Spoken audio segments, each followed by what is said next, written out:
लोग आपके बारे में अच्छा सुनने पर शक करते हैं और बुरा सुनने पर तुरंत यकीन कर लेते हैं। जिस इंसान की फितरत बदलने की हो वो कभी किसी का नहीं हो सकता। जब दर्द और कड़वी चीज़ें दोनों सहन होने लगे तो समझ लेना कि जीना आ गया। कुछ लोग धोखा देकर भी खुद को गलत नहीं मानते और कुछ लोग धोखा खा कर भी खुद को ही गलत मानते हैं। आजकल धोखा भी लोग बड़े धोखे से देते हैं। इधर प्यार जताते हैं और दिल कहीं और लगाते हैं। श्री कृष्ण जी कहते हैं कि ज़िंदगी में कभी भी किसी रिश्ते के लिए रोना नहीं चाहिए, क्योंकि जिन रिश्तों के लिए रोना पड़े वो आंसुओं के लायक नहीं, और जो लायक होगा वो कभी आपको रोने नहीं देगा। आप किसी को अपनी ज़िंदगी का सबसे ज़रूरी हिस्सा मत बनाना, क्योंकि जब वो इंसान बदलता है तो आप उससे नफ़रत नहीं करते बल्कि अपने आप से नफ़रत करने लग जाते हैं। जब हम रिश्तों के लिए वक्त नहीं निकाल पाते तो वक्त हमारे बीच से कब रिश्ते निकाल देता है पता ही नहीं चलता। किसी इंसान के पीछे भागकर अपनी वैल्यू कभी कम मत करो। जो आपका अपना होगा वो आपको छोड़कर कहीं नहीं जाएगा, और जो आपका नहीं होगा वो आपके पकड़ने के बाद भी कभी नहीं आएगा। जब आपको काटने वाले आपको चाटने लगे तो समझ लेना कि अब वक्त तुम्हारा चल रहा है। एक वक्त के बाद हर कोई गैर हो जाता है। उम्र भर किसी को अपना समझना एक वहम है। अकेले चलना सीख लो। ज़रूरी नहीं कि जो आज तुम्हारे साथ है वो कल भी तुम्हारे साथ रहे। किसी के अंदर प्रेम जगाकर उसे छोड़ देना उसकी हत्या करने के समान होता है। किसी को सिर्फ इतना ही इग्नोर करो कि उसे आपकी कमी महसूस हो, इतना नहीं कि वो आपके बिना जीना ही सीख जाए। दोस्ती और रिश्तेदारी में उतने ही पैसे उधार दो जितनी भूल जाने की औकात हो, वरना दोस्त और रिश्तेदार दोनों को खो दोगे। आप कभी भी अपनी भावनाओं को ऐसे व्यक्ति पर बर्बाद मत करो जिसे आपकी भावनाओं की कोई कदर नहीं होती। किसी ने पूछा, सब कुछ जानकर भी चुप कैसे रह सकते हो? मैंने कहा, अपने मतलब के लिए कोई कितना गिर सकता है, बस यही देखना चाहता हूँ। श्री कृष्ण जी कहते हैं, वो सपने कभी सच नहीं होते जो सोते वक्त देखे जाते हैं। सपने वही सच होते हैं जिनके लिए आप सोना ही छोड़ देते हैं। नींद तो बचपन में आती थी, अब तो बस थक कर सो जाते हैं। जो कल था उसे भूल कर तो देखो, जो आज है उसे जी कर तो देखो।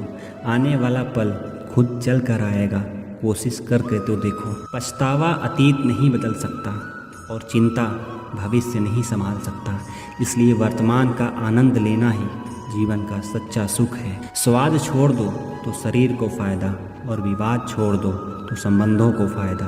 इसी तरह व्यर्थ चिंता छोड़ दो तो जीवन को फ़ायदा। हमें हर संबंध को समय देना चाहिए, क्योंकि कल क्या पता कि समय हो और संबंध ना हो। कोशिश करना कोई आपसे ना रूठे, ज़िंदगी में अपनों का साथ कभी ना छूटे। समस्याएं हमारे जीवन में बिना किसी वजह के नहीं आती, उनका आना एक इशारा है कि हमें अपने जीवन में कुछ बदलना है। ज़िंदगी की सबसे अच्छी बात ये है कि हमेशा नहीं रहने वाली है। ये बात उम्र ढलने के बाद सभी को समझ में आने लगती है। ज़िंदगी में कुछ अध्याय ऐसे भी होते हैं जिन्हें आज नहीं तो कल बंद होना ही है, इसलिए जो आज आपके लिए है ही नहीं उन्हें ज़बरदस्ती पकड़ने से क्या फ़ायदा। भले ही जीवन भर अकेला रहना हो, लेकिन ज़बरदस्ती कभी किसी से रिश्ता निभाने की जिद मत करना।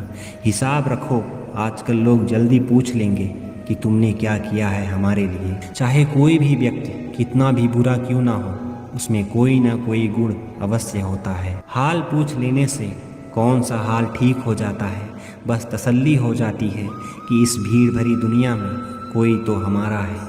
अगर मानसिकता वाले लोग समझाने से हर बात समझ जाते तो यकीन मानो श्री कृष्ण जी कभी महाभारत होने ही नहीं देते। रिश्ते कोई भी हो, उन्हें ऐसे निभाओ कि उस रिश्ते की डोर जिंदगी भर ना छूटे। जीवन के हर क्षण हर मोड़ पर यादों को पड़े रहने दो, जुबान पर हंसी की मुस्कान रहने दो। ना रहो खुद उदास और ना ही किसी को उदास रहने दो।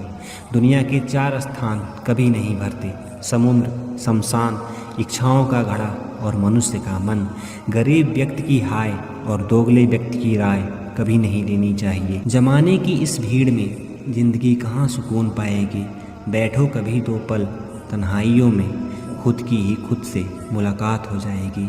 इंसान अपना बुरा वक्त तो भूल जाता है, लेकिन बुरे वक्त में जिन लोगों ने बुरा व्यवहार किया था उनको कभी नहीं भूलता।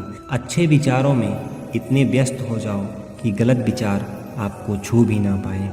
लोगों के काम आते रहें, क्योंकि कुदरत का एक वसूल है कि जिस कुएं से लोग पानी पीते हैं वो कुआं कभी सूखता नहीं है। अपना वह है जो किसी और के लिए तुम्हें नज़रअंदाज ना करे। जिस तरह थोड़ी सी औषधि भयंकर रोगों को भी शांत कर देती है, उसी तरह ईश्वर की थोड़ी सी याद बहुत से कष्टों को नष्ट कर देती है। वक्त जैसा भी हो, अच्छा हो या बुरा, बदलता ज़रूर है। अच्छे वक्त में कुछ ऐसा गलत ना करो कि बुरे वक्त में लोग आपका साथ छोड़ दें। आप खुश हो तो अच्छी बात है, आपकी वजह से कोई खुश है तो ये सबसे अच्छी बात है। श्री कृष्ण जी कहते हैं, अगर कोई तुम्हें दुखी करे तो बुरा मत मानना, क्योंकि लोग उसी पेड़ पर पत्थर मारते हैं जिस पेड़ पर ज़्यादा मीठे फल होते हैं। जब इंसान बिना चाबी के कोई ताला नहीं बनाता तो वो तो फिर भी भगवान है। वो ऐसी समस्या का निर्माण क्यों करेंगे जिनका कोई हल ही ना हो। मौन रहना एक साधन है और सोच समझ कर बोलना एक कला। चिंता मत करो, क्योंकि जो तुम्हें इस दुनिया में भेजा है उसे आपकी ज़्यादा चिंता है। संबंधों को समझ की नहीं, समय की भी ज़रूरत होती है। श्री कृष्ण जी कहते हैं कि तुम इस संसार में किसे खोने से डर रहे हो जब इस संसार में तुम्हारा कुछ है ही नहीं। चिंता छोड़ो और सो जाओ।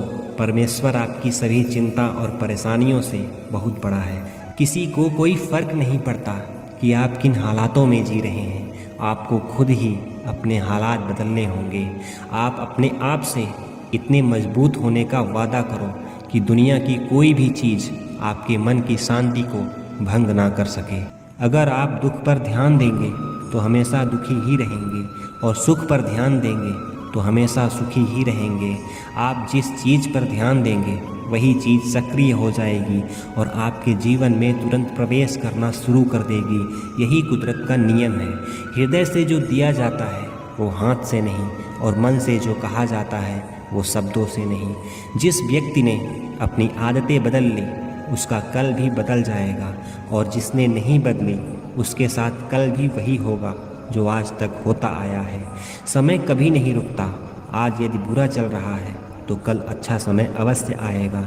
आप केवल निस्वार्थ भाव से कर्म कीजिए और वही आपके हाथ में है। जिंदगी में कितने भी दुख आ जाएं, कभी उससे भागना मत, क्योंकि कितना भी कोशिश क्यों ना कर लो, मुसीबत आपका पीछा कभी नहीं छोड़ेगी। इसलिए मुसीबतों का डट कर सामना करो। जो लोग बोलते हैं ना कि उनके पास वक्त नहीं है, सच तो ये है कि उनके पास तो वक्त भरपूर होता है, पर उनको तुम्हें नहीं देना है। ये बात समझ लेना कि उनका दिल भर गया है। ये बात जितनी ज़्यादा चुभेगी उतनी ही आपको खाई में गिरने से बचाएगी। तो अगली बार उनके सामने वक्त की भीख मत मांगना। ईश्वर सिर्फ दिशा दिखा सकता है, उस पर चलना हमारा काम है।